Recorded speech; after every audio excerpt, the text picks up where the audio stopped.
She stood in the doorway. Hey everyone, welcome back to Isyour6covered. Appreciate you showing up. It was a long, fun, exciting, very exciting day today.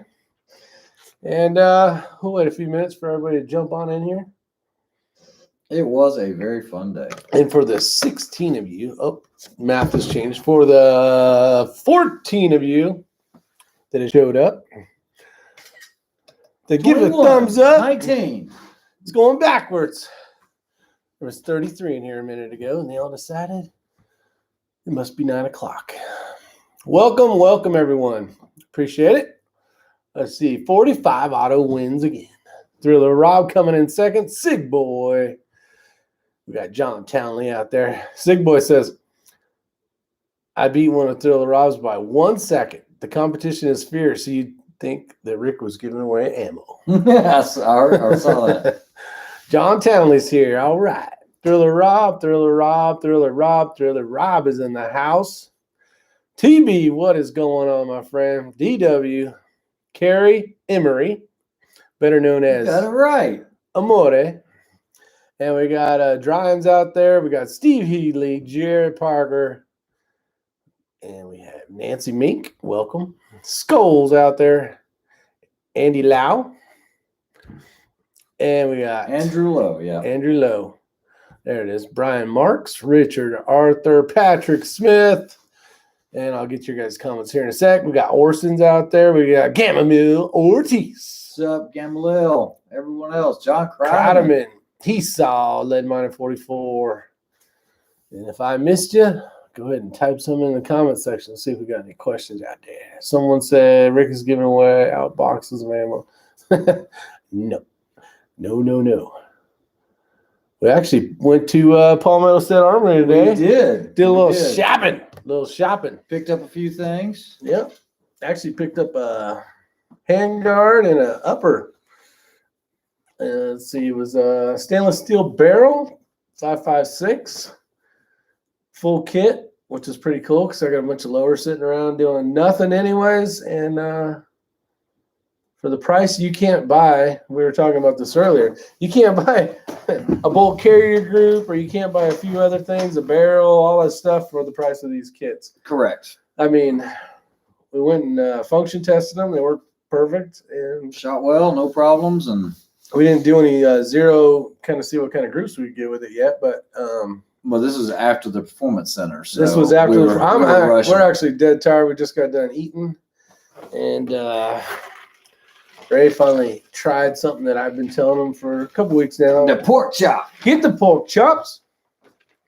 It was definitely good.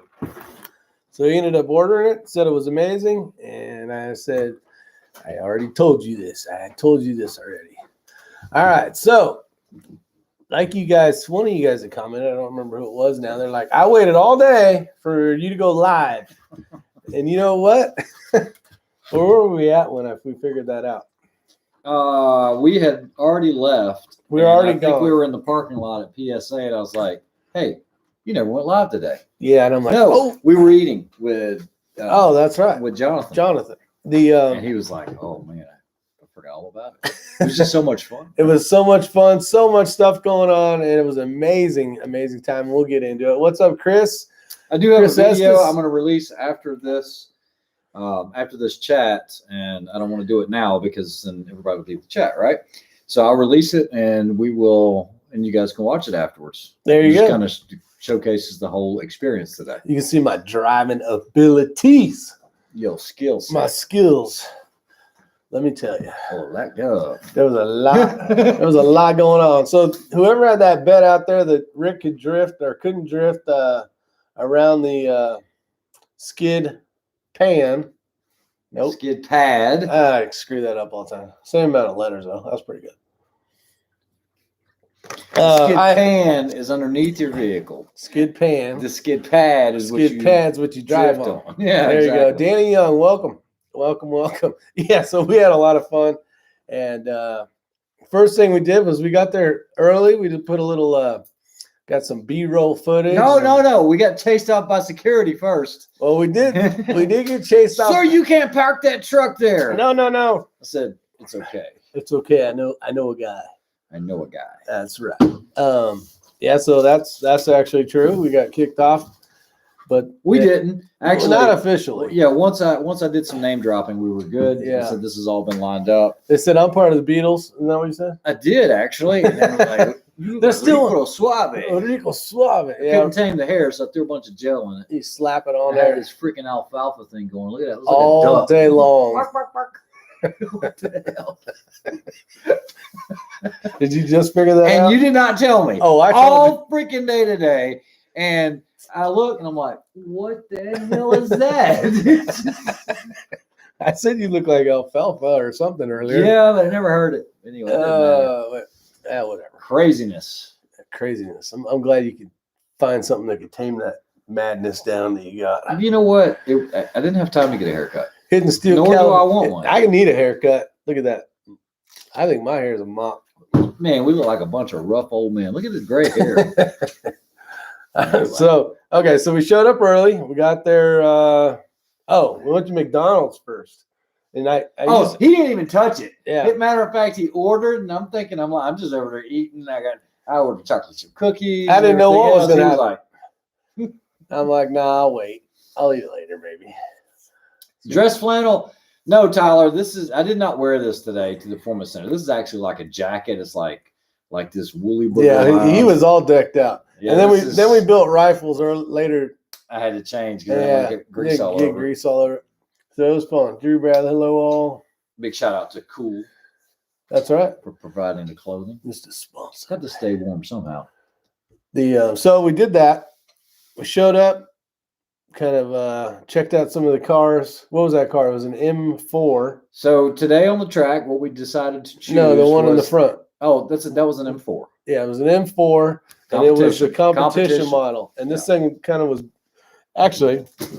Would you say it was that color? It was like this weird, funky green color. Kind of. How about I just show them what? How about I just put that empty Diet Coke bottle over there? There you go. Oh yeah, that's it. No, I'll get it. Don't you worry. So it was kind of funky looking, but the seats are all carbon fiber. The thing was pretty badass. I mean, it was kind of an ugly ass green, but I would have drove it on the track. I don't know if you guys can see that. So it's definitely not it's a color you probably. That is a look at me color. It's like it's not even a canary. It's a flim green. It's like a bad. I've never seen flim like that. It's like a bad flim day. So this right here is the BMW, the brand new M4 competition, carbon fiber rotors. Not so sure about the front end. They did a lot with the kidney grill up on the front end, but yeah, pretty cool stuff. Yeah, huge kidney bean grill. Sheball Secchi said. Yep. Patrick Smith, welcome. Puke color. Yeah, I'm going to totally agree with you on that. But at the end of the day, I think they said that car was a little pricey. Yeah, it had a lot of zeros. Everything we were in today was well into the $150,000 range, and we got to drive. The least expensive thing we got in was an X5 that you got in, which was about $80,000. Yeah, was that the one that cruised around the track in? This one you almost rolled over. I have footage of that. Oh, that thing. Yeah. Otherwise, we were driving M4s and M8s. We could have chosen anything. They said, "What do you guys want to drive?" It was like the whole fleet. Actually, what happened was today they were super slow. No, actually, we got the phone call that if we wanted to come out, we would have to make it today, and there was no other event scheduled because they were going to do some filming. So there would have been all sorts of stuff going on, and it was super cool. We had the place to ourselves. Yeah, it was us. It was us on the track. Us, two knuckleheads. It was amazing. So I learned a lot. I learned how. This is where I get the saying, "You don't know what you don't know." And I concur. So what's the thing called that keeps me from getting all squirrely? Dynamic stability control. So DSC. Yep. Dynamic stability control, DSC. The so we did some stuff with it on and with it off, and holy hell, I went from doing circles and going backwards when I wasn't trying, and I have the footage. turn that on. Yeah, you guys got to see this video. So we did this. We got on the skid pad, and he's like, "Okay, let's go." So we go around. Well, that's not how we started off. You started off with an ABS braking exercise. Yeah, I got excited and wanted to talk about that other thing. I know, but okay, let's go in order. Logical progression of events. Let's how go in today order. works. Hold on. All right. So first off, we got to meet Jonathan, which was the gentleman that Ray knows. Actually, Ray knew pretty much everybody in there, or at least the people that were there when he used to work there. So that was pretty cool seeing him hang out with a bunch of his old buddies. And then who's the other guy? The main Derek Leonard. Derek Leonard. So Derek Leonard and Jonathan were both awesome people to meet. But Derek was the one that basically he had the radio and he was telling me how to drive this car. Ray was in the passenger seat. And today was all about videoing. I've been in enough cars. And so yeah, I actually didn't want to do a lot of the driving. I didn't do any of the ABS stuff. We did a little bit of lead follow stuff later on. But yeah, it was all about him getting the experience and kind of understanding that level of driving that most people will never get to experience. So I got to see what people would get to do if they went for this adventure at BMW. Yep, the BMW. And then probably got to do a few extra screw-off things, but a whole lot of extra screw-off things. But it was... we just screwed off all day today. Yeah, so it was... he said, all right, follow me. We got in this... You're kind of on the course, but there's cones, and then we do this whole thing where you smash the freaking brake pedal, and you see how far your car will slide. Well, first off, the car doesn't slide. The car is built in, I don't know, with all the stuff it's got on it. It's not like you go, it doesn't do that at all. It's just like, and you stop quickly. Yeah. Very quickly. So then we did that a few times. So we started at 20 miles an hour, then it was 40 miles an hour, and then 50 miles an hour. And I'm going, holy shit, because at the end of this little thing is a left turn. So you're thinking, I don't think this thing's going to make it. Well, they started you off at 35, then went to 45, and then you went at 55, and then that starts introducing the turn. Yeah. And, what we usually see is most people don't look through the turn. They're looking straight ahead. They're fixated straight ahead. And I did that. And you want to be 100% on that pedal on the brake and never lift even as you turn, and the car just goes... It was impressive. So the first thing you were impressed with was the power. You were like, shit. Holy. Yeah. So on the second one, he says, I want you to go around the corner and then I want you to punch it and get back to the start where you go 55 miles an hour. I'm like, all right, shit, I can do that. I was like, get on it, man. Whoop! And yeah, I was blown away. Did that a couple times, and then off to the track we went, which was... I'm not a driver that drives crazy. I don't even drive a car. I drive a...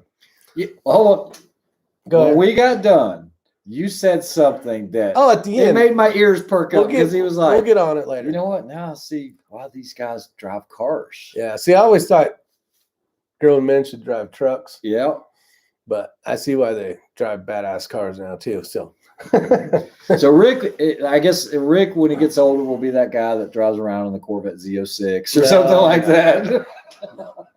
No. All right. Hopefully you guys are enjoying so far. There's so much to talk about. I can't even think of it all. Hit the thumbs up button if you get a chance. Did we watch the movie Days of Thunder before we hit the track? Funny you should mention that, DW. A lot of the instructors there were very... What's the word for it? Very involved because they were the drivers for that movie. So, yeah. A lot of us have done commercials and everything like that. You got to be part of the Screen Actors Guild and everything. But a great group of guys, a lot of experience, a lot of knowledge there. And it was good catching back up with those guys again after all these years. We'll get into all the rest of it. But I will say, as much as Ray talks about driving and his abilities, you can't talk about it. You have to see it. And it was freaking amazing watching Ray and some of the other pro drivers I appreciate that. do things, go around the damn tracks, and they actually had a lot of fun. There's a point where we get to the skid pan, which is later, but skid pad. I can't remember. So we're going around, and we'll tell that in a minute. But these guys are doing 4-wheel drive What kind of car was that? Okay, so Was that- the BMW M8 has 4-wheel drive. Now, drifting a car that's rear-wheel drive, it's that once you get the hang of it, you can drift anything, anywhere, anytime. Doing that in this M8, which had 617 horsepower, and being in 4-wheel drive, which you have the option of turning that off. Yeah, but they wanted to do it. Completely different than anything I've ever done. Okay, because you've never had a chance. Well, no, I've drifted some of the X5Ms and X6Ms, but you're using momentum to slide the vehicle because all-wheel drive or front-wheel drive with the rear will pull you back out of it. But when you have 617 horsepower on tap, what you literally have to do is get that slide initiated, get the wheels back straight again, and have the momentum carrying you, and then you can do basically an input full throttle, asking for all 617 horsepower, and then as soon as it starts to slide again, you straighten the wheel back out. So you're constantly doing that. And when you do it right, the circle is here, and you're pointed like this the entire time. Yeah, talk about slip angle. I'm like, you're not drifting like this. I'm like, how is that possible? Yeah, exactly.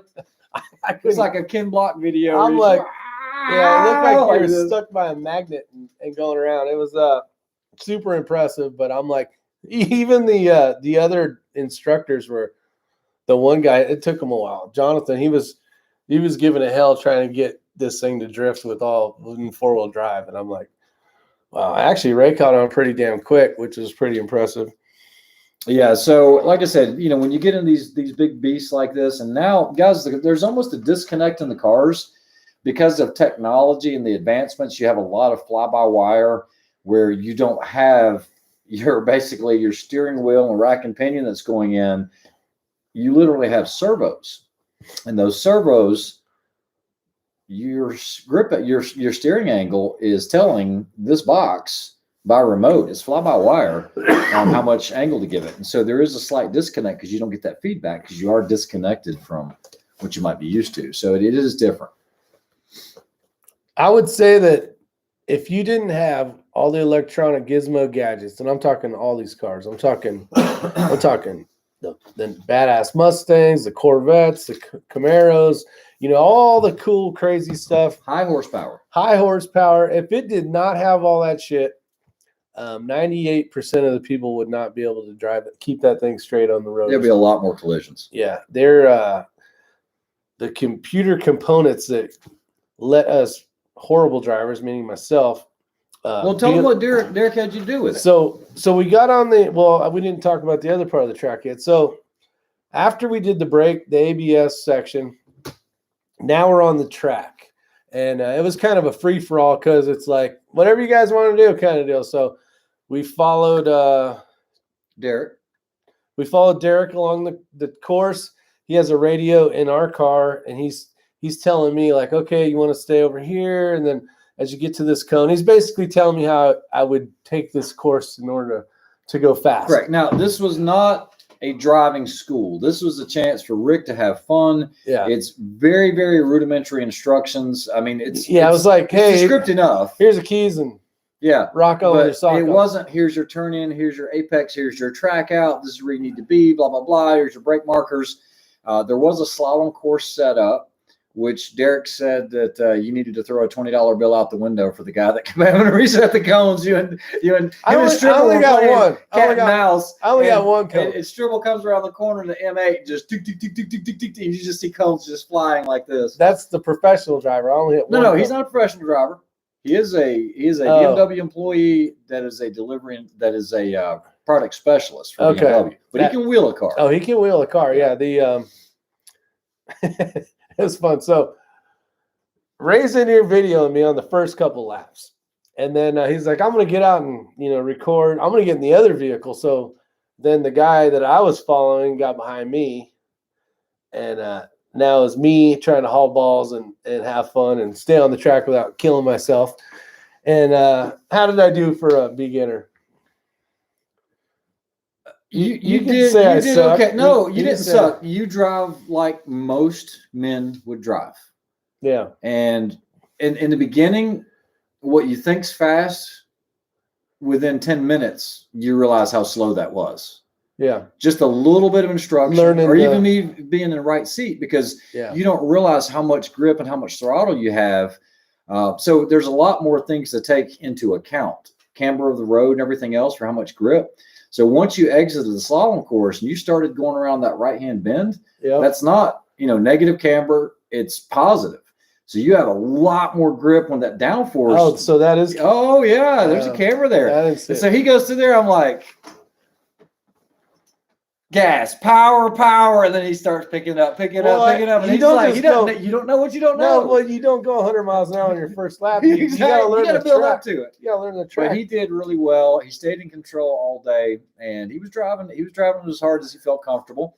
Yeah, which is probably only for doing the instruction for as long as I have. I did hear the elevated breathing, heart rate, all of that.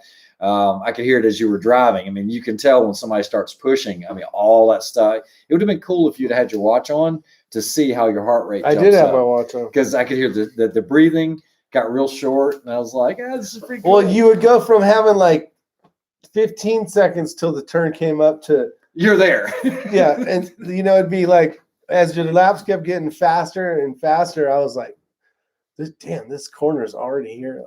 Like, Mustangs have no stability. None of those cars do, especially if you. No. He says now that Rick is a pro driver, I need a wheel man. No. Meet me at the corner of 51st and River Road. 98% of Mustang drivers in the videos I've seen wreck them. Yeah, Matt, I've seen a lot of those videos. And I've seen Corvette ones and Ferraris and Lambos. Anything with that much horsepower and not enough skill. And those guys I call it the talent tank. They have to turn the stability control off because they want to do a burnout. Yeah, they want to be all. The car won't allow you to do that. So they reach up there and do it. Next thing they know, they're passing the other way because they're not used to that power. Yeah, so there's some video footage on Ray's video where I'm actually in the front, and I feel like, after I've been on the course a little while, I'm trying to give it up. I'm trying to give it all she's got. Give it all she's got, Scotty. And I was doing all right. And then these guys are behind me trying to keep up with me. we were nice on the video. I was like, we were lifting, and I was like, it's all right. It wasn't a school. It was a way for you to have fun and experience these high performance cars. And this is really the first performance car you've ever been in. Yeah. Well, I've never pushed the limits of any car. Most people don't have the opportunity. I didn't probably push the limits of this car either, of course, but it was a good time. So then from there, we were destroying tires. I had rubber. I mean, because you go enough times, that shit gets hot, and I'm sliding around the corners. Well, they're sticking pretty good, but yeah, you could see the rubber flying off. Yeah, I was having my own little fun. Yeah, nothing like burning through a set of $2,000 Continentals. Yeah, just burn through those. Those didn't cost me anything. Gas, nothing. Hammer down on some beautiful brand new cars. It was an awesome experience. But so from that portion, we went over to the skid pad. I got it right. Skid pad, you did. I got it right. You did. The skid pad where we follow the main guy, and then we actually jump in his vehicle. And I don't remember what he had. He had some cool ass BMW. He was just in I think a standard M3. Standard M3. Like that, maybe. So we get on the track of the skid pad, and he takes everything off, and he's like, okay. So we're just going slow. We're just going slow. He's like, all right. So we're going 20, I think he said 25 miles an hour, and I want you to crush the gas pedal. And I'm like, I can do that. I touch that gas pedal. I crush it, and I am looking at the way I just came from. If I could spin this thing back like this. I'm like, what the hell? It was instant. It was like, I crush it. It's around, backwards, sliding, and then brake. I'm like, oh. But what he's trying to do is show me how these components, electronics, work and how to keep you alive. Yeah, that'd be the perfect thing. So we did that a couple times, and then he says, "Okay, now let me show you what it's like to have this stuff on." Now I'm on the course going 25 miles an hour, and he says, "All right," he says, "just crush the pedal." I'm like, oh. here we go. So I crushed the pedal. And this thing's doing, it's doing all this. And I am trying to break this thing free. And it's just like, Car's like, nope. Sorry, Rick. And I'm like, wow, that is so impressive. And it's really loud in the car. Yeah, because there's a lot of, I don't know what's going on. Okay, so dynamic stability control systems not only retard the timing, they can go in and adjust the mapping on the fuel delivery. They can apply brakes independently to each one of the four wheels. And it's not just exclusive to BMW, but, I mentioned this, that stability control systems in vehicles have reduced single vehicle accidents by over 50%. This is why they're mandated by the government. As of 2014, all vehicles had to have some sort of stability control. And that is what Rick was seeing, because it was instant boom. He was out of control. I was like, zing. And it was upside down, backwards, on, and nothing. And then, of course, one of the things that you did is you input more steering and kept putting in input more steering. And that was the understeer. A lot of that you were hearing was the that's the wheels chatter. Correct. That's why I showed you the demo. Yeah, and then it would have. Correct. Yeah. So it's really cool. He learned a lot. It was. I think having a car, your car probably has it. If it's made from 2014 on, you have some type of stability control. But like, we don't go out and do that crap. But it's always on. It's always on, yeah. And then a lot of people will ask the question, well, if the system's so good, why do you give me a button to push or play with? And the reason is there are times where, let's say you go to the coast, okay? You go to the beach, wife, girlfriend, friends, whatever, and you pull off the side of the road in a bunch of sand, and all of a sudden you're in this sand, and you're like, ooh, this sand is a little thicker than I thought. And you give it gas, and the car says, no. And you're like, what? And you're full throttle, and the tires are just barely doing this. It's because it notices that wheel spin, and it thinks something's wrong. So it's very difficult to get out of a situation like that if you can't get unlimited wheel spin to rock it, okay? Now, you could dig yourself deeper into the sand. Yeah. But this gives you the ability to get that unlimited wheel spin without intervention from the computer systems. So that's why they give you these buttons, is because there are times in snow, sand, things like that, maybe a mountain with some switchbacks where you want, on a gravel road where you want the wheel spin. Same is true on the motorcycles. So that really, that was neat. So that was super impressive. That was probably one of the most, well, there's two super impressive things, and that was one of them. So then from there we got to screw off, and Ray's got it on video, but he's like, yeah, he tells the driving instructor, because now Ray's in the back. I got the other guy, which Derek. Yeah, Derek is my passenger, and he's like, all right, let's have some fun. Super cool guy.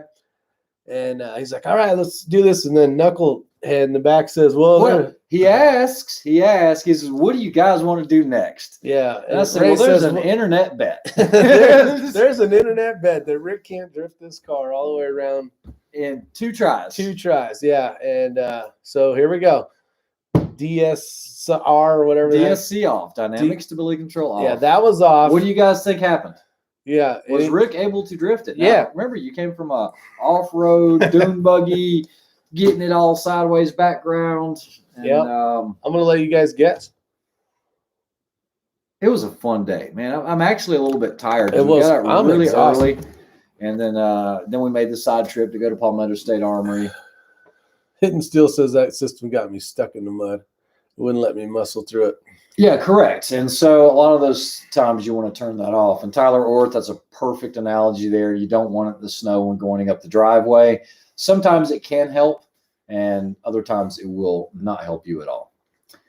All right, 20 to 25 years ago, I did a NASCAR training event for a few days and got to race with others in North Carolina track. I think that is where that was. Last day got rained out, but it was fun. Okay,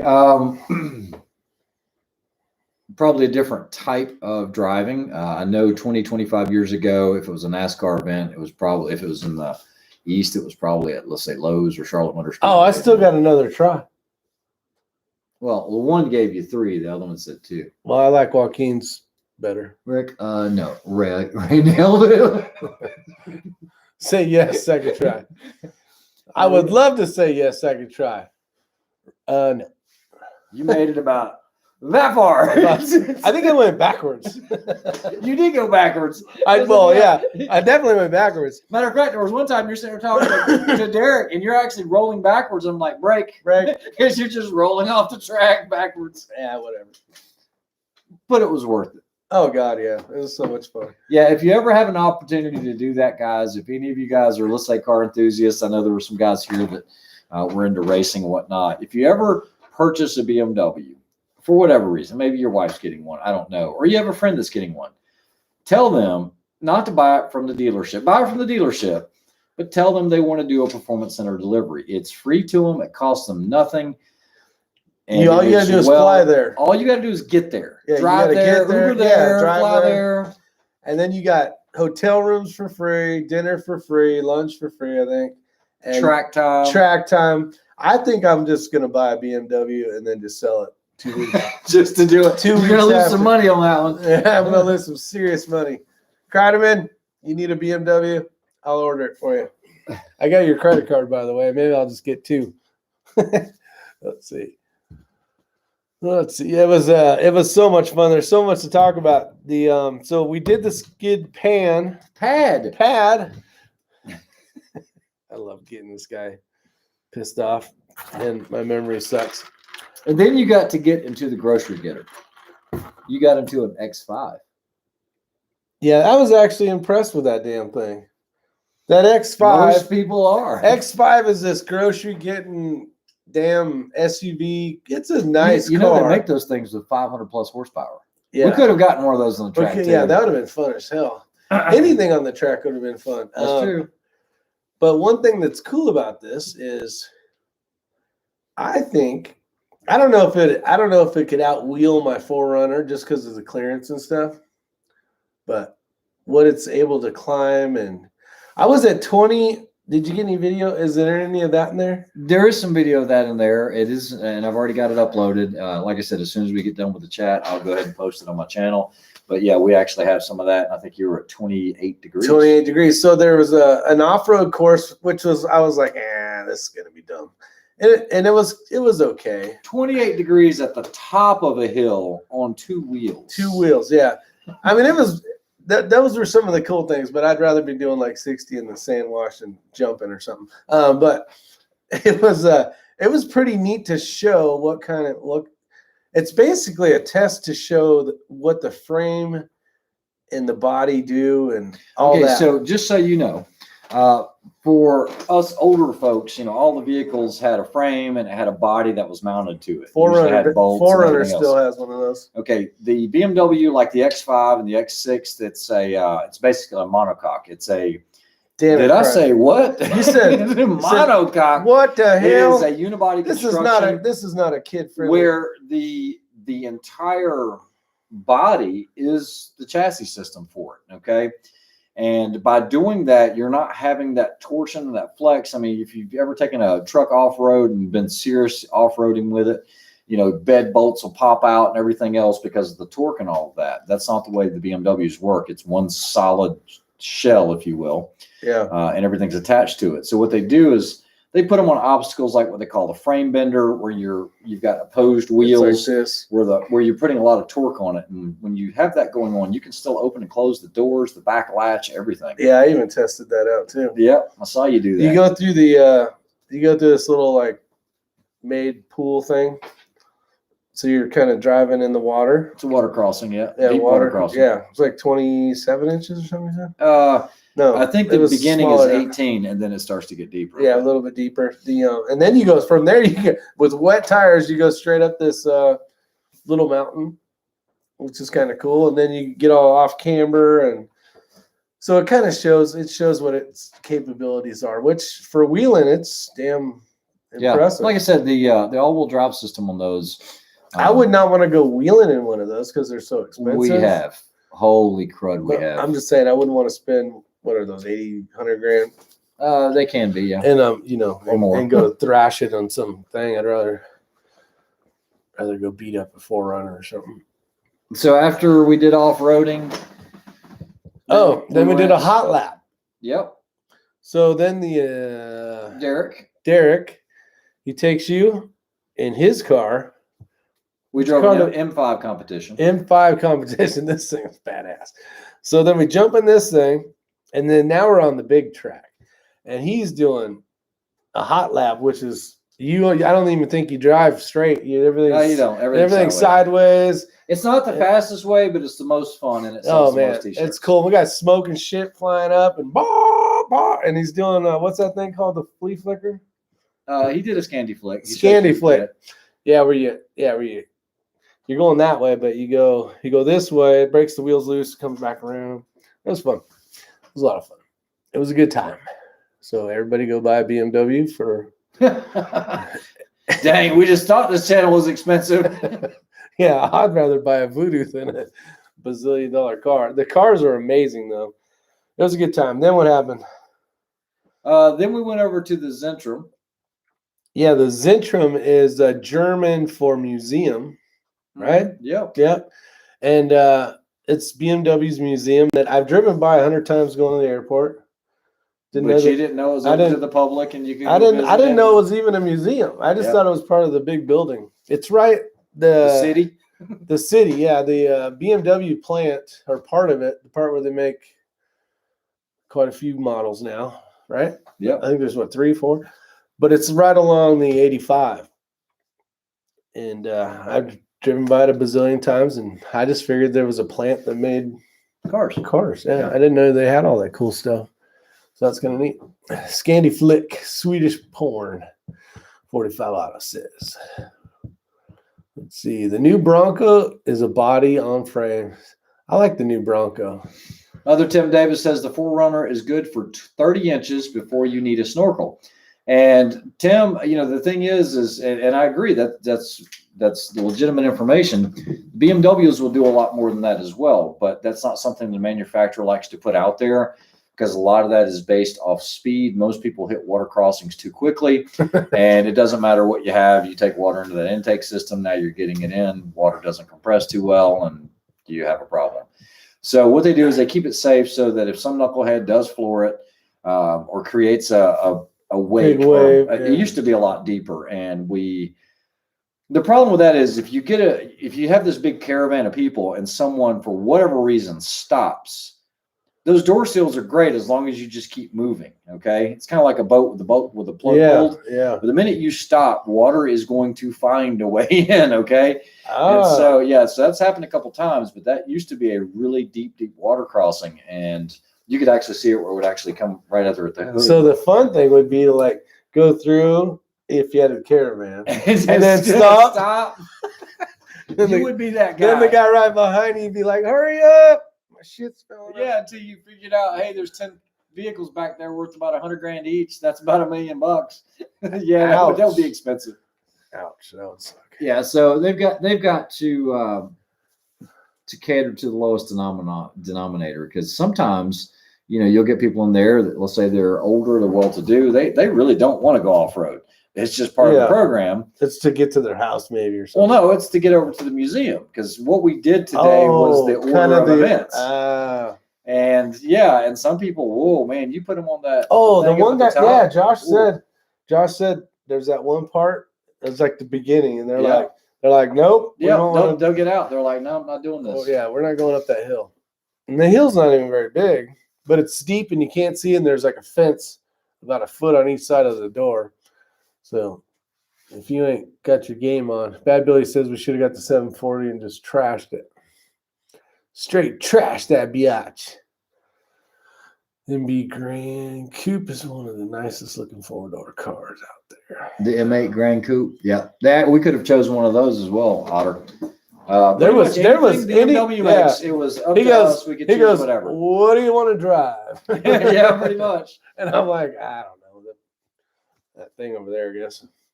Yeah, well, I kind of looked to the line and I was like, yeah, let's do that. If I would have known that there was an i8 over there, that would have been pretty cool to get you in one of those. We couldn't have got in that, though. No, there was one. There was an i8. That's what I asked. That was the one there towards the end. When I said the i8, the blue and white one. But anyway, it's pretty cool. All I know is I had plenty of horsepower. I could have even gave you a few. Yeah, exactly. I wasn't going to use them. And then the M3 competition, they had just Those are brought one nice. out. Yeah, that And is it was badass. basically the car you were driving with another 100 horsepower. It was like 505 or 870 507. horsepower. It's like, what am I going to do with all this horsepower? Yeah, I don't need all this, especially on the street. Did we bring home any BMW swag? BWM swag? No, No, they did have a gift shop there, but we didn't go. we did not go. I don't know if that will be the last time. Yeah, probably not. We'll probably do something again in the future if those guys will have us back. They were super nice and Accommodating. they Very were, much and so. they were like, "Well, what do you want to do now? Come back," kind of Yeah. deal. So And it's never that way. it was nice because there was nobody there. So I do want to ask you guys a question. I know I haven't been doing these chats on my channel or anything else, and I try to stay away from chats on my channel, but Yeah, I've been thinking, because when I originally started my channel 3 years ago, it was supposed to be motorcycles, cars, and guns and all this other stuff. all the stuff you like doing. Yeah, exactly. I'm thinking about doing more content, probably more individual car reviews. I've been, what's the word? Afforded an opportunity to be able to review some really high-end, nice cars. Might even have a track facility. I'm not sure, but I don't know. It's not. I don't know. It depends on how well it's received. I didn't know there were so many car guys out here. So, what's the question you're asking them? Should I do it? Should I stay or should I go now? Okay, so here's what's going on. I'll give you the skinny without giving away the skinny. Can't give it away the skinny. No, I won't give away the skinny. So, do you think it'd be more viable? Viable? Would that be the right word?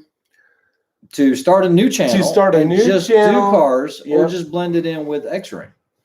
And I don't see why you couldn't get a lot of your subscribers, friends, family, whatever you want to call them, over to the new channel, because personally, I think this, and this is the reason why we want to bounce it off your head. I think this is what he's getting at. I believe that more people drive cars like cars than they do our awesome Second Amendment. There's not as many shooters out there. So if you took a population, say it's only 100, just as easy numbers, say 50% like firearms and the other 50% despise firearms. But at the end of the day, they all drive cars. They all drive something of somehow. Somehow they get from here but some people to can there. give a crap about the vehicle they're driving. Yeah, but some people could give a crap about the guns and not be like, I don't like that guy because he likes guns. So let us know what you think.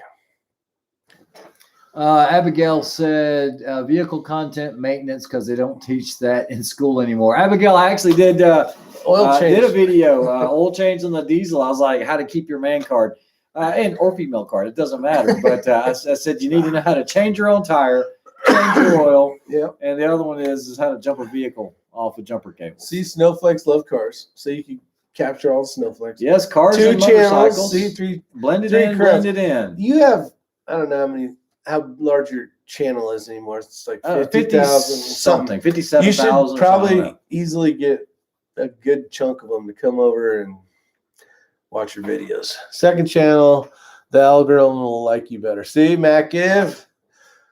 See, and this is what I've been telling them. And, being just, I'm not a car guy. But after today, I had a lot of fun. Let's see, I agree. So most people are channels. saying 2 channels. Yeah, because there's everybody. And you got like Mr. Guns and Gear with A channel and a B channel. It's just. No, but that's different. That's in case his platform dies and they blast him off of YouTube. He still has a way to get a hold of people. You should do whatever you want. You have fun doing and get some pleasure out of it. Well said, Otter. But Ray has the possibility of being able to review some amazing. I appreciate that thrill, Rob. Amazing cars. Yeah. But I think you'd be better off. You know what? Making it now that channel. I'm hearing everybody, in their comments, because I can integrate some motorcycle stuff maybe on the X-Ring. Because you can do that. Just do that. But I think on the cars, maybe it should be a second channel, just a truly dedicated second. Well, channel. no, you can even take that video and put it on your other channel as well. Yep. Change it a little bit. 2 channels, I think, is the way to go. Okay. I'm not saying that. Well, I I'm appreciate reading it, the RC. comment. Better, Our motorsports better, channel. oh, better review electric cars. Hey, man, I tell you what, there's a lot more of those coming around. Yeah, and I hate to say it. RC I'm said not he'd gonna say tune I hate in. to say it. I like electric cars. X-Ring Racing. There you go. X-Ring Racing. Yeah. Or something like that, you know. And I still have a lot of friends in the racing industry where we could do some really cool stuff with track footage. See it? There's Orson says it perfectly. What do you say? I think you'd get a bigger audience with a car-specific channel, but it would be good for two-way to expose more people to the car stuff. Yeah. Ray, could you do a how-to wash dishes video? What the heck? He don't know how to do that. What are you talking about? You I don't do know wash how to dishes. do that. My wife jumps on me all the time. She's like, just throw it in the dishwasher. Hey, leave that plugged in, and we're gonna lose that piece. And I'm like, why? I said, I've only eaten from one plate. I'll just wash it. It's like, throw it in the dishwasher. So we go back and forth You about two are going to hire an editor. that. No. Are you programming your YouTube channel to make money or to have fun and share Ray knowledge? Are you programming your YouTube channel?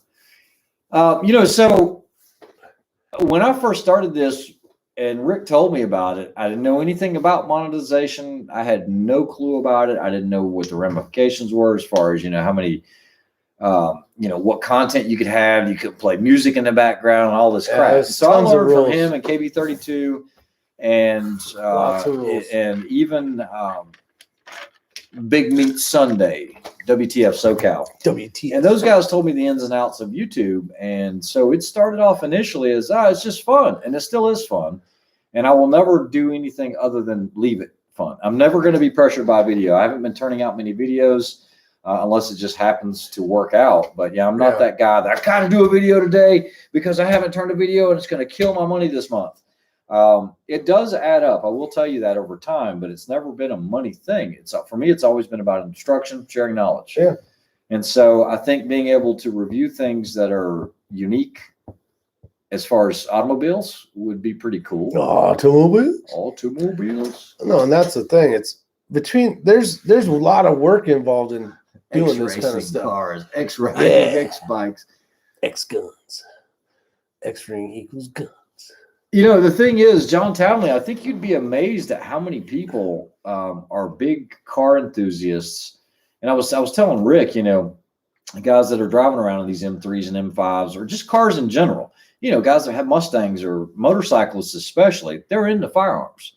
As a matter of fact, BMW is anti-firearms. How many signs did you see? I mean, there's one that was like this big. You ain't lying. It was huge. It was so big, I even left my knife in the truck. Well, the reason I took my knife and put it in the truck was because you're getting in and out of cars and it's easy to snag on a seatbelt. Yeah. Well, not only that, but you'll lose it. It'll fall out of the car and you won't realize it. More importantly, don't want to scratch the car getting in and out of it. I know where I can get another microphone. Kreideman says he's a car guy, but he's also a motorcycle guy as well. Yeah. So I think he should go for the second channel. Hopefully he can get enough support from his followers to get over to the new, whatever the heck it's going to be called. Or I don't know. Yeah, Bad Billy, I do agree with you. I think they would promote it more because it doesn't have gun content, and that would be a shame. That's huge. Someone asked earlier, did we do any shooting out of a car? And I actually had tried to do that one time for a video, and I got to be careful how I say this. BMW was like, this will not happen. How about airsoft? How about hand grenade? A fake gun? Nope, not going to happen. No, so as much as I hate saying good things about Ray, I'm still a dick. Yeah, you are. The guy's an impressive driver. I was asking him on the way there. I'm all, so how is this like riding a bike like for you? Because you got to remember, if you're new to the channel, or if you haven't seen our comments before, our chats, this guy used to drive professionally. So I'm like, is it like riding a bike where you probably can just jump in a car? And he's like, and I think I said it's easier than riding a bike. Yeah, he did. He said it's easier than riding a bike. And I'm just like, how's that possible? I mean, when you're basically got however many horsepower and it's all attached to your foot and you can make the car do whatever the hell you want at any time and drift in and out and do all sorts of crazy stuff. So, And a lot of people say, well, drifting's not racing. And it's not. It is the most inefficient way around a track. yeah, you want. But you've got to know that limit so that if you are pushing at, let's say 99% on a track for maximum grip, for maximum speed, that when the car does get bent out of shape, because we're not doing it at 90 or 100 miles an hour, you're doing big speeds on a track, you've got to know how to save it. What if you lose a tire, things like that. And so there's a whole nother level of there of speed, because most people don't have, you saw the braking exercise. Okay, so I'm going to ask you guys real quick. Oh yeah, this is anytime good. your speed doubles, what happens to your braking distance? Okay, we'll let them answer. Anytime your speed doubles, your braking distance does what? Ray is now a car in. That's pretty good, car Kane. All right. Let's see, changing batteries in y'all's car cause for some. Thanks. Hooked to a computer. Yep, everything's hooked to a computer now. Did you? Yeah, Abigail, they are, and a lot of BMWs, the batteries have to be programmed to the vehicle itself. Oh, believe it or not. Bad Billy. Oh, there's a bunch. Tim Davis. Oh, okay. No, so even Thriller Rob. So Thriller Rob got it first. Yeah. Unfortunately, we're not doing a giveaway right now, but it does quadruple. Okay. So anytime your speed doubles, your braking distance quadruples. That was proven to Rick today. So this is how this went down. So he says, okay, I'm going to come in at 20 miles an hour. Where do you guess the car is going to stop? And I want you to stand right there. And there's these cones every like 10 feet, or I don't know what it was, but it was evenly spaced out. So I basically put my foot like right here. I'm going to go, oh, it's going to stop here. And I was actually dead on. At 20. At 20 miles an hour. And he says, okay, well, I'm going to go around again, and I'm going to go 40 miles an hour, I think is what he said. So I go, well, hell, it's got to be the next cone. And I'll just save myself possibility of losing and go like another 1.5 feet just to, and boy, off he went. I was like, well, I guess I was wrong. And yeah, so four times, which I was. And they're basically telling you this because in about 15 more minutes, we were on a track hauling ass, and you coming into these corners and you're braking hard, and they want you to brake hard and then back on the gas, crush the gas pedal basically. And it was, this is an interesting topic. Drew Bradley asked this question. It's a good question. He says, do you agree domestic autos are harder to make do what you desire predictably, whereas foreign makes just seem to control better? So I'm going to agree with that statement for the most part. Okay. Now there are exceptions to every rule. Comparing a Chevrolet Corvette to a Citroën or Peugeot is going to be, you're not going to be able to do that. Okay. There's exceptions to every rule. I forgot they even made that. But when you look at Mercedes and BMW and these premium brands, Audi, they really take a lot of time and effort in getting that 50-50 weight distribution. Okay. A lot of people say, well, why is the battery in the back? Well, it's to help weight distribution. Okay. Because you got this big heavy engine. Motors on the front. Yeah. A BMW car, where's the battery usually located? In the back on the 7 Series. Back where? Back rear. Where's the tires? Back rear where? Right side. Right. Where's the driver usually sitting? Oh. And the left side. So you're offsetting it. So you're getting that 50-50 weight distribution. I think about everything. So that is something that even in a race car, you want that because it's very neutral in the weight. You don't have something that's heavy up front or something that's heavy in the rear. So I'm going to agree with your statement there because, especially the Germans, I mean, look at how many of the premium brands come from there. And then you're also doing, a lot of higher speeds on the Autobahn. Where you have unlimited speed restrictions or speed limits in a lot of the unrestricted zones, which that is a lot of fun. When you're, I got that on the list. When you're doing, 120 and you see this smart car and you're like, that smart car is doing like 100 miles an hour. It's like, that's a little can going down the road. But yeah, it's the cool. wind could blow that thing off. Cool the stuff. road. All right. So let me keep going from here. I bet I can drive a fire engine better than Ray. Other than that, no. Brian Marks, you might be able to. I don't know. I've been in all types of vehicle. I did have a CDL for the longest time. Almost all of us had CDLs as well as some type of pilot's license. I mean, when you get that group of people, I mean, we had a ton that were rotor wing helicopter pilots. It's just that mentality, that group of people. So we've done everything from take big Freightliner trucks on skid pads. So I'm not going to say I would take that bet, but I'd probably take that bet just because it's not something where we're just in performance vehicles. I have done long haul as well. So I've had my time behind big rigs as well. You learned something else about me. Brian Marks, I got a tiller truck. I was driving the front of the tiller truck and got the back on one wheel. Does that count? I'm sure that counts. Sure it counts. Yeah, trust me, I about shit myself. A used car is on a lot for a reason, and it's because it's defective. Probably a fair statement, unless you got somebody that's just tired of it. But I don't like to, for the most part, I don't like used vehicles unless I know the history of it. Typically, yeah. Somebody sold it for a reason. If it's not broke, there's a lot of good. There's a lot of good where people turn it in. You know, they ran them. Yeah. So other Tim Davis, we had this conversation down in Florida. He's talking about Kia being a premium brand, you know, like the Stinger and some of those cars. They're pretty darn impressive. They really are. Now I know why the Toyota Supra went with a BMW motor. As like the old Harley Davidson V-Rod had Porsche design it for him. I mean, yeah, these motors are freaking insane. Till you got to. I'm trying to read the comments, so I'm not trying to get up in your face. Get up in your face. Oh, there, that's much better. I can read it now. Oh, that is better. Many are repos on used car lots these days. Let's see. It doesn't get exciting until your 80,000-pound load is going down a snow-covered mountain road. No doubt. No doubt. No, thank you. Is the shizness. Yeah, I was a little bummed that the Toyota actually put the BMW motor in when they had come out, because BMW or Toyota helped BMW with their battery stuff. Mm-hmm.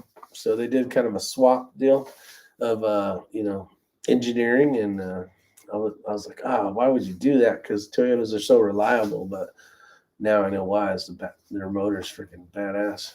Yeah, and I wouldn't want to fix it or have to pay to get it fixed, but it hauls ass. I'm not just a BMW guy. I'm just an enthusiast. It's like, somebody mentioned the Corvette. I mean, the new Corvette, somebody mentioned the mid-engine. That is a fast car. One of the fastest cars I've ever just track driven was the GTR and the Nissan. They call it the Skyline GTR. Cool. Those are fast. Those are very, very fast cars. Very fun. And there's. Did you say one of the fastest cars today on the track that you enjoyed was the Subaru? So yeah, I spent 30 days in a Subaru WRX STI. 30 days on the track, 8 hours a day. I was dang impressed with that car. If they weren't driven so hard by kids, like secondhand, where the transmissions are falling out of. Yeah, that's a fun little car. I mean, it's not huge horsepower, but it's all-wheel drive, and that weight ratio is so much fun. Those probably weigh half the weight of a BMW, I would assume. No, Conservative Sniper Hunter. I did see where you sent me the Hayabusa videos, which I've owned a Hayabusa. I was a big fan of those, but I did not have a chance to watch that. Last night was late, and we had to get up early. See, my buggy had a Subaru, and it was all decked out. You had a Boxer in that? It was badass. That thing will haul balls. How many horsepower? 350. 350? Yeah. You got to remember, a dune buggy weighs like... It weighs nothing. Yeah, it weighs nothing. Yeah. The thing had 4 gears, and I went in fourth like 4 times. You couldn't go anywhere that was... Ray needs a Cam-Man 3-wheel. Straight and fast enough. I've actually played around on those things, the 3-wheel, the spiders and all this other stuff. Those are weird. I've done the ones that have 2 wheels up front. I've also done the ones that has 1 wheel in the back. If there's an opportunity for me to drive anything, I'll drive it. But yeah, that was just a weird experience. I mean, it's like, do you want a car? Do you want a motorcycle? Do you want to ride a trike? I'm sure they could be fun, but it's like, well, do I want to sit in it like a car but still have to deal with rain? It's like, it's one or the other. Come on. Ever do any pro rally stuff? No, I have not. I've not messed with any pro rally stuff. As far as 2 wheels, pretty much only. Okay, as far as doing any type of rally type racing, but as far as vehicles, no. So that would be more for out west, I guess, for you guys. I've been down that grapevine many times. Yes. DW. Yeah. Not pulling a big rig though. How does Rick have trail bike? Does Rick have a trail bike? He does not yet. I was a big two-wheeler guy for many years, and the problem was I was getting older and older, and I'm like, yeah, we are. And I'm like, you know what? I got to get rid of this thing and get a four-wheeler. I can still get it on a four-wheeler. It's been a while though. But out here, four-wheelers. You need to get a dual sport. Yeah, get you inexpensive. You know, shit. There's no such thing. There is no such hanging thing. out with your dumb ass. Oh my goodness. No, you want that one right. You know what? We only go through life once, and you can't take it with you. Mm-hmm. That's it. The Can-Am three-wheeler. It's a small version of the Spider. It's kind of like driving a four-wheeler. Yeah, I actually did a bunch. You guys have heard. You probably have heard the story. I actually did an event for Can-Am where I was a pro driver for them for a 3-day event, and it was a freaking awesome event. We had a blast. Can-Am actually did a video on that where I was doing hot laps in Roush built Mustang. It was pretty cool. Pretty cool. Man of many talents. I've been around. This guy's lived like 12 lives. I've said that. I've said that. Mate, the 2021 Gen 3 Suzuki Hayabusa is just pre-released, and it's full of electronic aids. Oh, yeah, absolutely. I mean, even the BMW, you know, the 1000 RR, which was dubbed the Busa Killer, and I'm sure that's why Busa's got what they've got. I mean, these bikes now have stability control, anti-lock brakes. They have wheelie assist. They have, I mean, there's so many electronics on these things right now. It's crazy. Oh, let's talk about the new drift button. Yeah. Yeah. I don't know much about it. So one of the cars actually has now, and I think this is a horrible idea. This is a horrible It's a horrible idea. Because I'd be like, let's play with this button. They have a screen on there where you can pretty much it's a video rate game. Your drift. And so you can do this drift. It'll tell you how long, how much angle, and it'll give you a score based on that. At the end of the day. And Can you imagine what 4 guys can do? Holy crap. So That now it's poor going to be car. like, dude, I got a 91. Yes. I wonder what it takes to I get a broke the 92. A Hey, brand Ray. new car. Yeah. Your wife's Oh, like, yeah. didn't you just buy a new car last week? Yeah, but I had to break this record. You don't want to do anything crazy on bikes or cars that you might get hurt on. Yeah, that's true. That's true.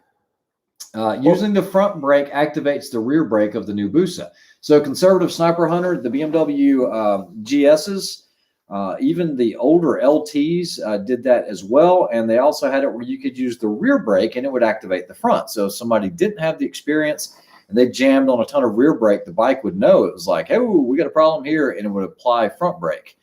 A lot of police motors had those. So this integration with the braking and all that, it's with everything. KTM really worked on the stability control system where you could be in a corner almost at full lean and you could start hitting the brakes, which on a conventional motorcycle, of course, it's going to stand you up anyway. But then you had the possibility of locking up the front tire and pushing and sliding, low siding. They've got it now where it'll stand the bike up, it'll apply the brakes and all this, and it doesn't wash it out. On a motorcycle? Oh, yeah. Oh, yeah. That's amazing with 2 damn wheels. Yeah, it really is. Lead Mining 44 says I need an EXE 450. Lead Mining 44. That's exactly what I ride is a KTM EXE 450. It's a dual sport. I'm close to a bunch of Forest Service stuff. And it's just cool because it's not like a horse where I've got to feed it. As long as I'm changing the oil on it and start it up once a week, it's good to go anytime I want to hop on it. I bet you've lived the tale of the dragon. Oh, yeah. He just got – so Brian Marks, remember I was telling you the guy on oh, yeah. that broke his Yep. wrist? Yeah, you did. So Rick actually mentioned that. Yeah. Yeah, I follow him. I love his channel. K24. Yeah, I was actually doing Tale of the Dragon before it was called Tale of the Dragon. It was actually called Deals Gap, which I know that's the town, but no one ever called it Tale of the Dragon.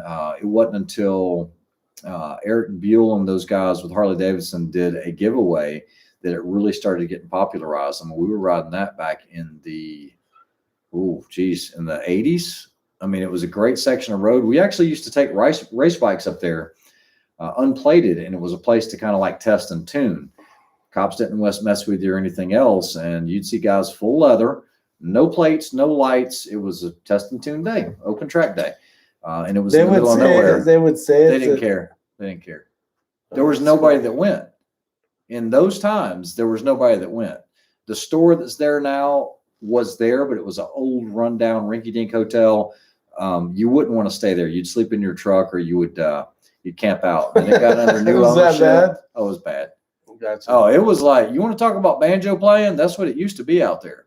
Ron, I hear banjos. Yeah. And guys would crash, and it would take 12 hours or so before you could get EMS or medic out because you didn't have cell phone service. It was bad back in the day.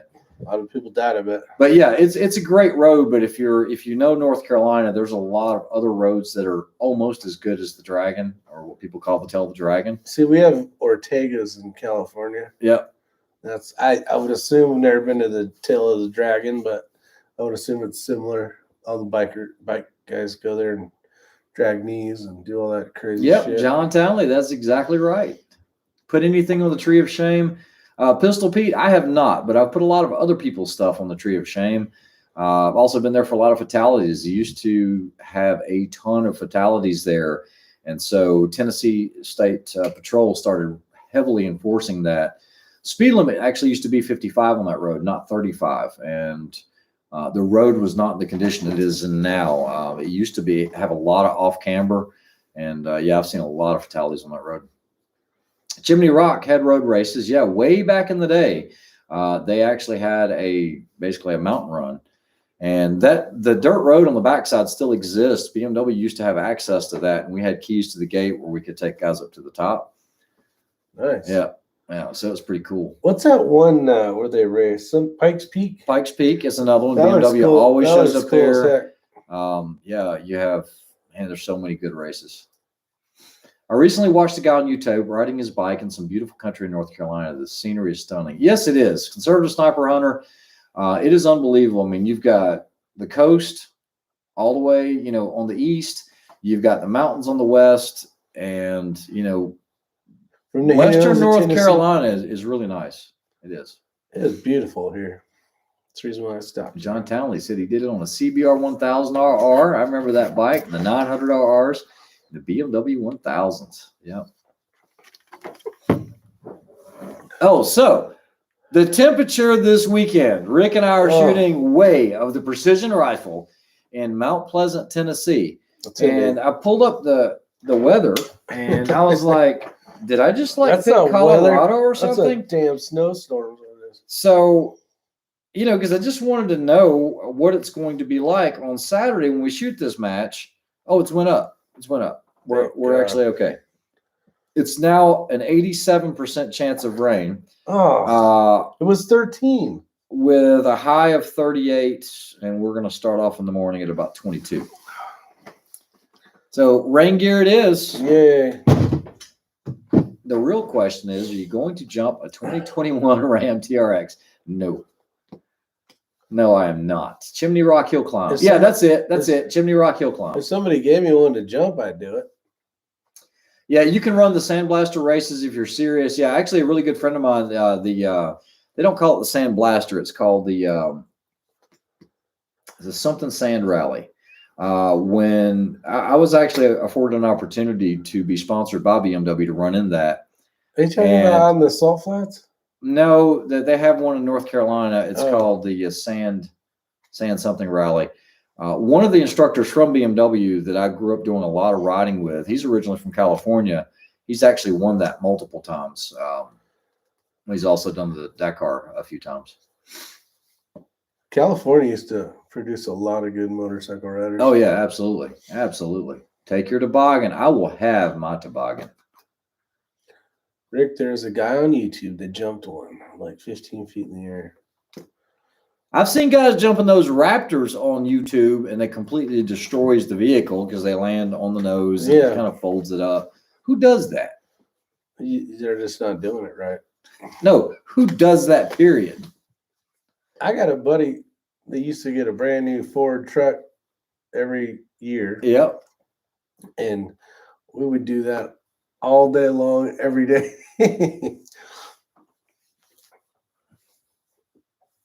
Yeah, I don't have that kind of money. See, how it works is you have a trophy truck, Yep. you have a chase truck, Mhm. and then you have your pre-runner truck. Okay. So when the pre-runner truck is maybe broke down and you want to continue on a section of, like, say, Baja 1000 or Yep. whatever, you jump in his truck, which is all decked out with all the cool shit anyways, right? Well, these trucks, you put the right suspension and all. Oh yeah, I know. I mean, I've got that's friends that amazing. do it, and getting in You can and jump putting all day long. Yeah, exactly. But I mean, you've got a lot of money tied up in those things. Oh yeah, Just to It's run, just a just to sh- run the, just to run It's a what shell. used to be called the old Paris Dakar. Just to run a bike over there, you had to have about $80K just in expenses, not in equipment, not in anything else. About $80K just to get do there. that. With all Yeah, your with stuff? the entry fees and everything else. Oh. Yeah. So, you know what they say. You know how you make $1 million racing? Start with 2. Yeah. Super Vel has 9mm and 223 right now. That was the sales department. The Raptor is a off-road capable, not folded in half, only to find out insurance won't cover off-roading. Yeah. Don't do any jumping in a Tacoma. No. Conservative Sniper Hunter, we are shooting a blind stage rimfire ruck match is what it is. We saw it, had to sign up. We didn't have any other plans, and it was like, why not? Let's do it. Oh, and the trophies! Holy crap! Oh, those things. I wish I could bring one home. I know that's probably a far cry, and it won't happen. But someone sent me a picture of what the trophies look like at this match, and they have a samurai. Okay, for the you are called the samurai. Just check this out, guys. Tell me that's not badass for a trophy. It says NRL, and it's basically like that's the second place one. Yeah, that's the second place. But I mean, they've got first place and all that. I'm trying to shrink it up, but those are pretty badass. Those are cool as shit. That look good right here. Yeah, right here. You know what? I have no aspirations because as cold as it is, we're probably going to be going. Yeah. Yeah, there's no bag or equipment restrictions. You have to carry everything. You don't know what you're going to need, but what I want to take is I'm going to take my tripod. I'm going to take the 6 kilos. Yeah. I will take the bad MF because it'll be a way for me to lay out information quickly. It will not be attached to my tripod. Not at all, because you're going to be going to a holding area.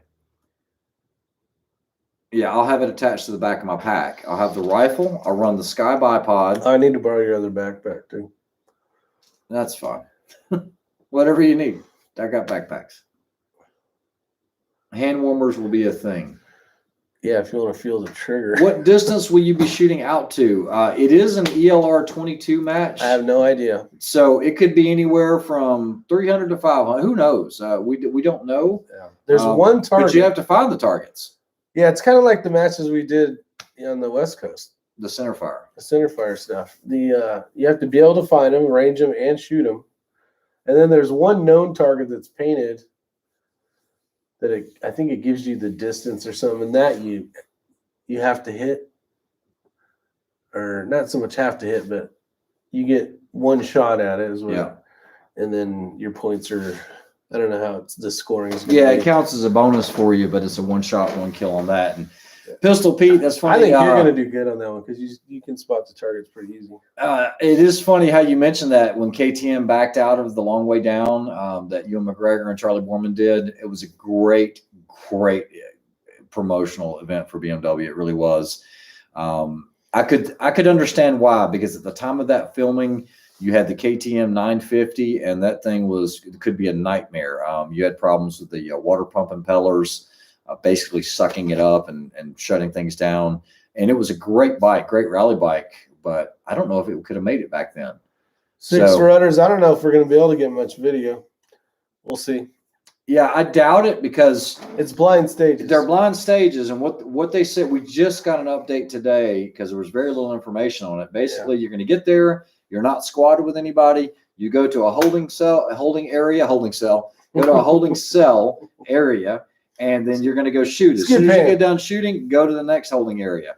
So unless you're wearing a GoPro or something like that, I don't see how we'll get footage for that one. Yeah. You'd have to know an RO that'd be willing to film you, and I don't want to ask them that. I want them to pay attention to what I'm shooting at. Hitting, yeah. Are they going to be primary? Nope. This is individual match. Yeah. So you can bring the kitchen sink if you want, but you have to carry all that crap. Yep, that's correct. So there's going to be bag selection. Okay, am I going to carry this one, even though it's sand and it's heavier than, say, 3 of these ones? I'd love to get footage. I really would. Oh, yeah, for sure. If there was an easier way to do it. Maybe we can get Kreideman to just follow us around with the camera. No, man. Oh, yeah, I forgot I fired. Yes, Bill Sweeney, you do get to use rangefinders. There are no equipment restrictions. You can bring whatever you want. Oh. No. Oh, hell yeah. I'm glad you asked that. No equipment restrictions. I want to put the Raptor on there. Why wouldn't I? It links straight up with the Kestrel. If I see it, boom, there it is. My whole. There it is. There it is. Oh, jeez. I don't know if that's fair. It is. Life isn't fair. Depends on how much you want that trophy, cheater. I mean, Skeeter. I'm playing by the rules. You are. Oh, somebody's not happy now. Did you guys notice how quiet it got in here? No, I don't know. That's a lot of stuff to carry around, especially in your old age. I don't know if you can carry all that shit. You know what? I think a certain instructor said that your vehicle was heavy on your side. Matter of fact, you did. Oh, Keep man. your feet and hands dry. Oh, they said to bring extra socks too, which is kind of dumb because if you got wet socks, you got what? Wet feet. And you also got what? Cold feet. And what else is wet? Your shoes. Yeah, Your so boots. you put brand new socks on, you put your wet shoes back on. But I've got Gore-Tex socks. BMW used to give them to us because we did so much in the water. Can you rehire me? Yeah, you can. Oh, I'll rehire you, John.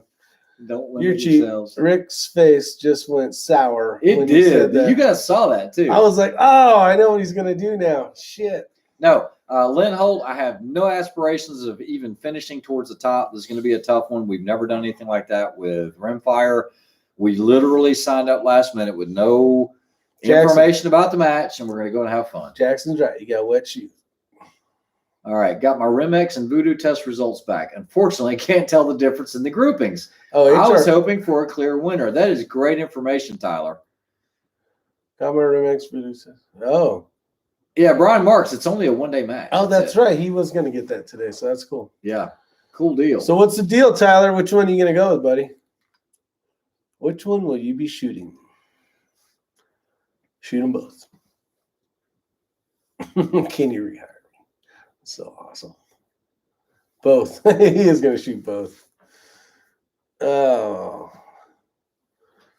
What you doing over there? What am I doing? I'm getting everything ready that I can release this video of today's. Let's see. Don't forget your raincoat. Yeah. Oh, sure. yeah. What's he talking about? I used to hear that as a kid growing up. Don't forget your raincoat. That's what he's talking about. Let's see. Time to clean up, get changed, and go home. Jackson, ready for headed home. Turn back in if you're still alive. Well, we're probably going to end this one a hair earlier. Wear your long underwear. Oh, I absolutely will. As cold as it is. Yeah. Oh, do thermals any for of you sure. guys own Sitka gear? Sitka. I think it's Sitka. Sitka. Rick and I stopped by Sportsman's Warehouse the other day, and my eye just went straight over to it. And I guess it's for hunters, but I saw the price tag. I was like, holy crap. But that looked like some warm gear. I don't feel like spending $450 on any type of jacket, but boy, that was a warm-looking jacket. It was, actually. I don't think it was rainproof, though. You're still going to get wet. Wasn't that a wool blend? Cool is great stuff as well. Let's watch these numbers. Sitka makes good stuff 77. for hardcore hunters. Yep. Yeah, because I noticed it had the Gore-Tex Platinum in it. Usually if you see Gore-Tex gear, because Gore is never going to be inexpensive, but just the quality looked like it was there. It's quiet. It looked nice. Yeah, it looks like it's for hunting, but Yeah, for sure. It was Jackson. It wasn't Cabela's. It was Sportsman's Warehouse. Sportsman Warehouse or Outdoors. Yeah, I see a lot of the Kuiu stuff. Some of the camouflage patterns are a little odd. I remember when that company first came on the scene, but I'd never heard of Sitka. That's why I was asking. Wear a Russian hat. Yeah, I do have a Russian hat. Yeah, you should wear that. It does have Putin on the front, though. Only if you fold the ears down. Like Putin with a tiger. You've seen that? It's straight up. It's straight up from Russia, yeah. Yeah, it's like the real deal. Look for Sims Gear. Yeah, Sims Gear, they make a lot of stuff for fly fishermen, I believe. Kuiu and Sitka. Kuiu and Sitka are the best, no question. Oh, there you go. There goes that $400. $450. Good Lord, that's a lot of money. So tell them a little bit more about us going to PSA today. We went to PSA and you said I need to buy one thing.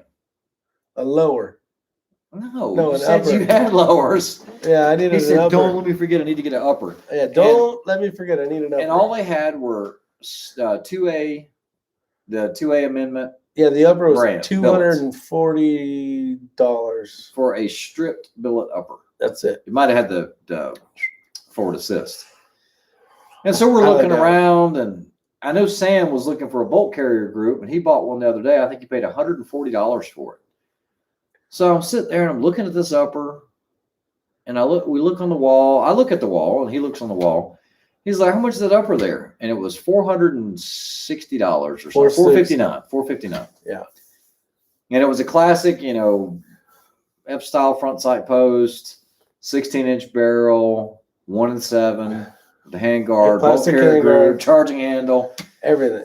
It was a full kit minus lower. Yeah. By the time you bought the upper, all that bullshit, and the bolt carrier group, you can have the whole pretty much what you can get the whole thing for. Yeah. So we ended up walking away with 2 of those.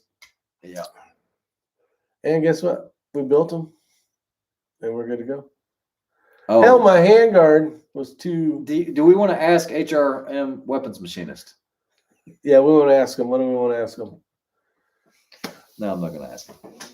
All right. I don't even know what the question was, buddy. Okay, so if you inadvertently get a roll pin into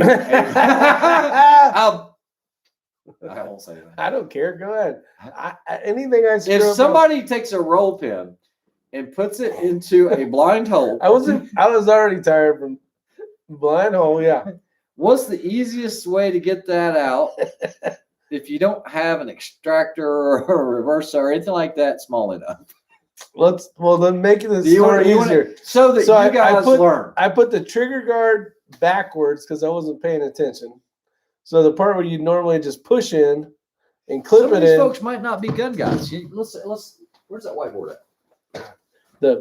We can't touch the rifle. Whiteboard of knowledge. All right. So this is something dumb. A lot of you guys probably know this, but when you get usually I do. When you get an AR lower, what you're going to have, or the receiver, you're going to have. I can't wait to see this drawing. The trigger guard that comes down, and then you have the mag well. This is pretty good, buddy. Okay, like this. Damn, and this trigger guard, you have a hole here and hole here, but one of them has 2 holes.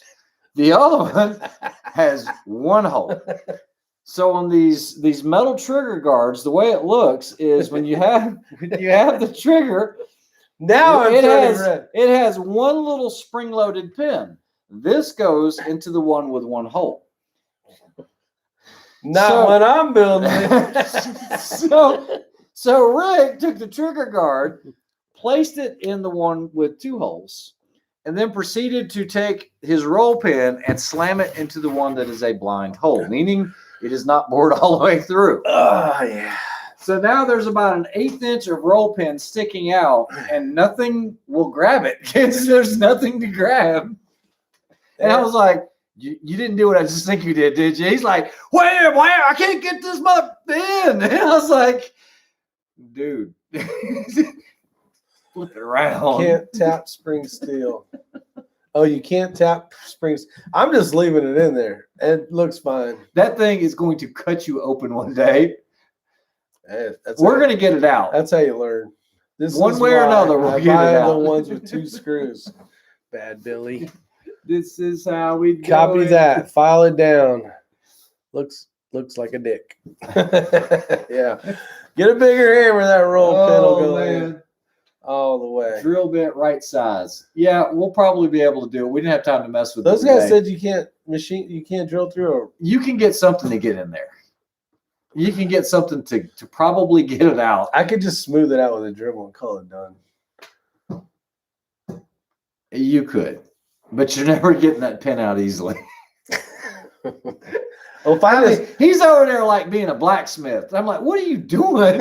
You're going to break the ear off. And I was like, why you hit that side? that's exactly what happened. Oh, man. Polished trigger guard. That's right. Oh, it was so fun. It was fun. I'm sure MDI has a drill press. No. Oh, I have some drill presses. presses. We got drill presses, but no, it was really more just to tell you what was going on. You guys know something square will go in this, right? Yeah, we have an EDM machine, plunge, and all that, but this is one of those. I just wanted to share it. What are you going to do with that thing? Better get that stuff away from You me. better get your here. Ready? Baseball bat. Go. And go. Wait. I'm not going to do it. Oh, man. Use side cutters to work it out. Yeah, we actually tried that, but it's so close in the corner there. I think he's going to end up taking the hard cut off the mag well. That Anyway. doesn't matter either. Still a good looking rifle. Not Oh, bad. yeah, I'm looking at it right now. It's dandy. Actually, I can do this on YouTube. Well, there it is. It's right. Of course, it's too low. It's right. There's the new one. Yes, there it is. Where the hell's my finger? That one right there. That's the new one. And you can't see the roll pin from here. All right. Something like that. Let me zoom out so we can see where the hell we're at here. Oh, yeah, look at that. Perfect placement. Oh, you know what? That's a good idea. What? The guy just commented. Drew Bradley says take it and Dremel through the trigger guard itself, and that will expose the pin. And then knock it back out? Well, you're not going to be able to knock it back out from the other side, but at least you'll have more to work from where you could cut it and then knock it through. Snip it. You could snip it at that point, then knock the rest of what's there through the hole. That would work. See, that's why we asked. That's why we asked. That's a good question. Drill, tap, freeze, and shoot it out. Freeze it, and hopefully it will compress, and hopefully have something to grab. Ooh, spy sweeper. Mine is hollow, so it should be easy to work out. Is it a roll pin or a split pin? No, it is. It's a split pin. It's a split pin. Correct. Yeah, that one is. Yeah. Don't let it rip. Are you going to rattle can it? No. Well, Nope. why you need an extra AR? Because you have receivers. I got receivers, and they've just been sitting here for years. I'm like, why not get some? Take a Dremel tool. Put a cutting wheel on. Drew said, don't ask me how I know that. See, we go here for the knowledge as well. Rick, you are not alone. Thank you. Mr. Fumbles. Yeah, you know what? After all the adrenaline rush, So Rick, just get ready to do it next time. he was right there building this. And yeah. We have to. I wouldn't That was a long day. I wouldn't be able to do half the things I could do if it wasn't for the Raimundo. Well, I enjoy hanging out with you. It's fun. It's fun. It's never a dull moment. Hey, buy an air precision and just use an Allen wrench. Good night, Joaquin. Joaquin, it was a pleasure. Thanks for Going to watch Ray's video, then going to bed. Be safe and warm. Yeah, I just released the video, by the way. oh, there goes everybody. Bye. Anyway, if you guys want to check out what happened today, I think I did a decent job of getting some footage documenting what's going on. Hopefully the sound's not too bad. I was editing it while eating pork chops. Thanks for dinner, by the way. You're welcome, Appreciate buddy. it. Thanks for the great day. Let's see what this says. Use a drill the size of the internal hole roll pin to make a pilot hole the other side. Then just that side just under the roll pin hole size, then drive through with a smaller punch than a ring. All right. Thank you. Video is up. All right. Anything else? That is it. Hopefully you guys are entertained, had fun, and we'll be getting back to you guys. We got that match coming up. Having some fun. We have a long week. Got a long. Oh yeah, We got to build build knives tomorrow. because we played hooky today. Yeah, and we're taking off Friday, so we got 2 days of work to smash into one day. Might be a long day. Should be fun though. It's always fun. All right, Kreideman, RC Hellerman, thanks everybody for joining. All right. And as I like to end it, this is going to be my new ending. Get your ass to bed. See ya. See you guys. You better get your ass to bed.